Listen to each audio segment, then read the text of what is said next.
اس کے باوجود اسلام نے کچھ احکام ایسے ہیں جس میں قوم کو ویلیو دینے کا حکم دیا ہے. مثال کے طور پر اسلام نے حکم دیا کہ جب لڑکی کی شادی ہوگی تو جس خاندان میں وہ جا رہی ہے اس خاندان کو دیکھا جائے گا کہ اس لڑکی کے جوڑ کا ہے یا نہیں ہے. اس کو کفف کہتے ہیں, ہم پلہ ہے یا نہیں ہے. اگر یہ لڑکے کا خاندان لڑکی کے خاندان سے کمتر ہے, لڑکے کا نسب لڑکی کے نسب سے کمتر ہے, تو یہ بے جوڑ کی شادی کہلائے گی. یہ شریعت میں قابل تعریف نہیں ہے. یہاں تک کہ لڑکی ابا کی مرضی کے بغیر کر لے تو نکاح ہی نہیں ہوتا. سوال پیدا ہوتا ہے بھائی جب ذات پات کی اسلام میں کوئی ویلیو نہیں ہے, سب برابر ہیں, تو یہاں تو ذات پات لگا دی نا آپ نے. میں سمجھا پا رہا ہوں اپنی بات؟ یہاں کی پھر ذات پات کیوں لگا دی؟ بھئی یہ خاندان کی اس میں نہیں جا سکتی, یہ خاندان کی اس خاندان میں, یہ ذات پات تو لگا دی نا آپ نے. تو اس کا کیا جواب ہے؟ اس کا جواب یہ بھائی یہ ذات پات کی وجہ سے نہیں ہے. ہوتا یہ ہے کہ لوگ جن خاندانوں میں پیدا ہوتے ہیں نا, ان خاندانوں کی خوبیاں بھی اڈاپٹ کرتے ہیں اور ان خاندانوں کی خامیاں بھی اڈاپٹ کرتے ہیں, کیونکہ پلتے بڑھتے تو اسی خاندان میں ہے نا. ایسا تو نہیں ہوتا کہ بھائی آپ کا بچہ پیدا ہوا آپ نے عیدی سینٹر جمع کرا دیا کہ بڑا ہو جائے تو دے دینا. آپ ہی پالتے ہیں نا, ماں پالے گی, باپ پالے گا, چچا ماموں خالہ یہ سب مل کے پالتے ہیں. تو انسان کی تربیت میں سب سے پہلا جو اثر ہوتا ہے وہ اس کے خاندان کا ہوتا ہے, اڑوس پڑوس کا اس کے بعد ہوتا ہے. آپ کسی اچھے علاقے میں رہتے ہو لیکن آپ کا خاندان بری خصلتوں کا حامل ہے, اچھا علاقہ تھوڑی تبدیلی آپ کے اندر کر دے گا, زیادہ نہیں کرے گا. سب سے پہلے انسان پہ اثر کس چیز کا ہوتا ہے؟ خاندان کا. یہ گراؤنڈ ریئلٹی ہے. تب ہوتا کیا ہے کہ اگر کسی خاندان میں کوئی خرابی تھی اوپر, تو وہ خرابی نسل در نسل چلتے چلتے پکی ہو جاتی ہے. پھر وہی نسلیں بڑھتی ہیں, پھیلتے پھیلتے وہ اس خاندان کی علامت بن جاتی ہے کہ بھئی یہ والے خاندان کے لوگ, ان میں یہ بری خصلتیں ہوتی ہیں. یہ مشہور ہو جاتا ہے سب میں.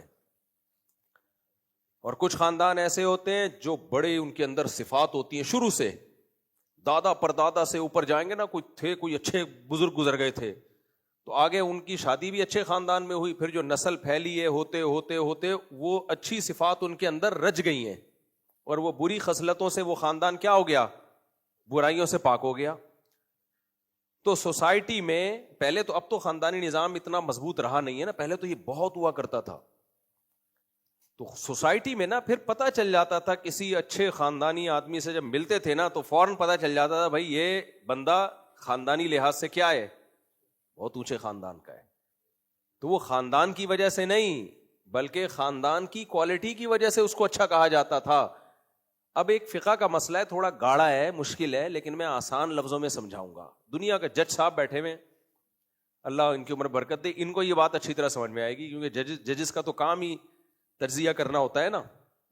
ریٹائر جج ہیں, ابھی کوئی ایسا نہ کوئی کیس لے کے آ جائیں سر یہ ہماری فائل ہے اس کو آپ نمٹا دیں. دیکھو ایک اصول ہے شریعت کا, بلکہ عقل کا اصول ہے, کہ جب کسی چیز کے سبب پہ مطلع ہونا ممکن نہیں ہوتا نا, تو سبب کے سبب پر حکم کا مدار رکھا جاتا ہے. گاڑا لفظ بھی میں اس کو ذرا تمیز سے سمجھاؤں گا. تو سبب کے سبب پر ہی مدار رکھا جاتا ہے. بھائی اتنی ڈیپ میں کون جائے گا کہ یہ چیز تھی یا نہیں تھی. اس کی مثال ہے, شریعت نے ہمیں کہا کہ سفر میں 4 کے بجائے کتنی رکعتیں پڑھو؟ 2 رکعتیں پڑھو. وجہ کیا ہے بھائی؟ سفر میں کیا, سفر میں جو 2 کیوں؟ سفر میں کیا ہوتا ہے, آدمی اس طرح سے ریلیکس نہیں ہوتا جیسے اپنے گھر پہ ہوتا ہے. کوئی افراتفری بہرحال ہوتی ہے, چاہے جہاز کا سفر ہو, ٹریولنگ ہو, آدمی ایسے کمفرٹیبل نہیں ہوتا جیسے اپنے گھر پہ ہوتا ہے. تو خلاصہ کیا نکلا بھائی, سفر میں شریعت نے ہمیں 2 رکعتوں کا آرڈر دے دیا تاکہ ہم نماز قضا نہ کریں یہ بہانہ کر کے کہ جی ٹینشن ہو رہی تھی, بڑے مسائل چل رہے تھے. اللہ نے کہا کوئی بات نہیں, 4 کی 2 کر دیتا ہوں, دائیں بائیں نہ کرنا, میں خود ہی آسانی دے رہا ہوں, یہ پیکج میری طرف سے. ظاہر ہے کامن سینس کی بات ہے کہ یہ 4 کی 2 اللہ نے کیوں کی ہیں؟ کیونکہ سفر میں ہمیں ٹینشن ہوتی ہے, پریشانی ہوتی ہے, مشقت ہوتی ہے, ہم اس طرح سے کمفرٹیبل نہیں ہوتے جیسے ہم اپنے گھر پہ ہوتے ہیں. لیکن کیا یہ ہمیشہ ہوتا ہے؟ بعض دفعہ گھر میں ٹینشن ہوتی ہے، سفر میں آدمی کیا ہوتا ہے؟ خوش، ریلیکس. اب بیگم سے گھر میں نہیں بنتی، گھر میں ٹینشن ہوگی، سفر میں خوش ہوگا کہ نہیں ہوگا؟ جیسے ہی شہر سے باہر نکلے گا. وہی بات ہے نا، ایک آدمی ڈاکٹر صاحب کے پاس گیا، ایک خاتون اپنے میاں کو ڈاکٹر صاحب کے پاس لے کر گئی کہ یہ ٹینشن کے پیشنٹ ہیں، ان کا علاج کریں. ڈاکٹر نے دونوں کا انٹرویو لیا، کافی دیر کے بعد نا ڈاکٹر نے نیند کی گولی دی. خاتون نے کہا یہ میں ان کو کس وقت کھلاؤں؟ ڈاکٹر نے کہا یہ آپ نے کھانی ہے، جتنا سوئیں گی یہ جلدی ریکور ہو جائیں گے. یعنی ڈاکٹر کو اندازہ ہو گیا کہ اس کی ٹینشن کیا ہے. سب خواتین ایسی نہیں ہوتی بھائی، یہ لطیفہ ہے، خواتین غصہ کرتی ہیں ہمیں، ایسے تو بہت سے آدمی بھی ہیں. خیر، تو اب ایسا آدمی جب سفر میں نکلے گا تو ریلیکس ہوگا کہ نہیں ہوگا؟ اب وہ کہہ رہا ہے، اب کوئی پیدا ہو گئے پروفیسر صاحب نئے زمانے کے نا، وہ کہنے لگے ایکچولی دیکھو یہ تو کامن سینس کی بات ہے، انسان جب ٹینشن میں ہوتا ہے تو شریعت نے حکم دیا 4 کی 2 پڑھو. تو ایکچولی میں بہت ٹینشن میں ہوں، کل میرا ایگزام ہے، میں اپنے گھر پہ ہوں، کل میرا ایگزام ہے اور مجھے پیشنٹ بھی دیکھنا ہے، کوئی ڈاکٹر ہے آپریشن کرنا ہے، تو میں بہت ٹینشن میں ہوں، جان کا مسئلہ ہے، 4 کی 2 پڑھوں گا. جائز ہے اس کے لیے؟ بولو نا بھائی، تجھے 4 ہی پڑھنی پڑے گی، پوری پڑھنی پڑے گی. ہاں اگر کسی کی جان کا خوف ہے تو قضا کرنے کی اجازت ہے، بھائی جان بچانا پہلے فرض ہے نا. کوئی ایسا پیشنٹ آ گیا کہ آپ نیت باندھو گے تو وہ انا للہ ہو جائے گا اتنی دیر میں، اس کا کوئی بات نہیں، فرض چھوڑ دو. لیکن 4 کی 2 نہیں ہو سکتی کیونکہ سفر نہیں ہے. جتنی مرضی ٹینشن ہو آپ نے 4 ہی پڑھنی ہے. اور کوئی ٹینشنوں سے بھاگا ہوا سفر میں ریلیکس ہے، بالکل سکون سے، اپنی گاڑی ہے، گیا جنگل میں، راستے میں گاڑی روکی، کوئی جلدی بھی نہیں ہے، اپنی گاڑی ہے، کوئی وہاں پہنچنے میں بھی جلدی نہیں ہے، بڑے آرام سے سستانے کے لیے لیٹ گیا، کیلولا کیا، کھانا وانا کھایا، اٹھ گیا، چائے وائے چل رہی ہے، چلو جی اب ظہر کی نماز پڑھتے ہیں. کسی نے کہا بھائی 2 رکعت تو اس صورت میں ہے کہ ٹینشن ہو، ہمیں تو ٹینشن ختم. کیا جنگل میں فرض کرو میں جنگل میں گھوم رہا ہوں، کیا خوشی ہو رہی ہے بھائی، 2 پڑھ لو یار، 4 پڑھ لو نا. تو بھائی سوال پیدا ہوتا ہے پھر اللہ کا اس حکم کا مطلب کیا ہے؟ ٹینشن میں 2 کا حکم ہے نا.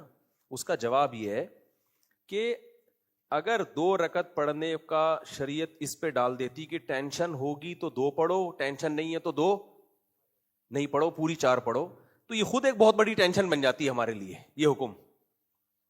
کیونکہ کوئی ایسا تھرمامیٹر نہیں ہے، کوئی پیمانہ نہیں ہے، کوئی ترازو نہیں ہے جس میں ٹینشن کو تولا یا ناپا جا سکے.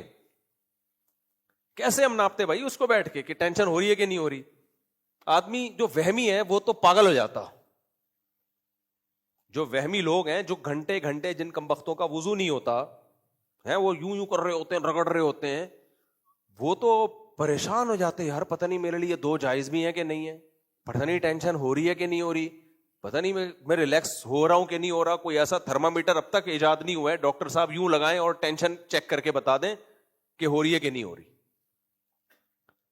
تو یہ خود ایک بہت بڑی ٹینشن بن جاتی ہے ہمارے لیے. تو شریعت نے کیا کہا، اور یہ اصول چلتا ہے پوری دنیا میں، غیر مسلم بھی مانتے ہیں اس اصول کو، بہت سارے قوانین ان کے بھی اسی بیس پر مبنی ہیں کہ بھائی سبب حقیقی پر مطلع ہونا جب ممکن نہیں ہوگا تو سبب ظاہر پر حکم کا مدار ہوگا. جب حقیقی سبب نہیں ہے تو سبب کا سبب وہ ہوگا، تو بس ہم کہیں گے یہ بھی ہے. مثال کے طور پر اب شریعت نے کہا سفر عام طور پر مشقت کا ذریعہ ہے، تو لہذا جب سفر ہوگا نا تو 2 پڑھنی ہے، چاہے مشقت ہو یا نہ ہو. اب یہ تمہارے لیے ہم نے آسانی کر دی ہے کہ بھائی سفر ہی کافی ہے.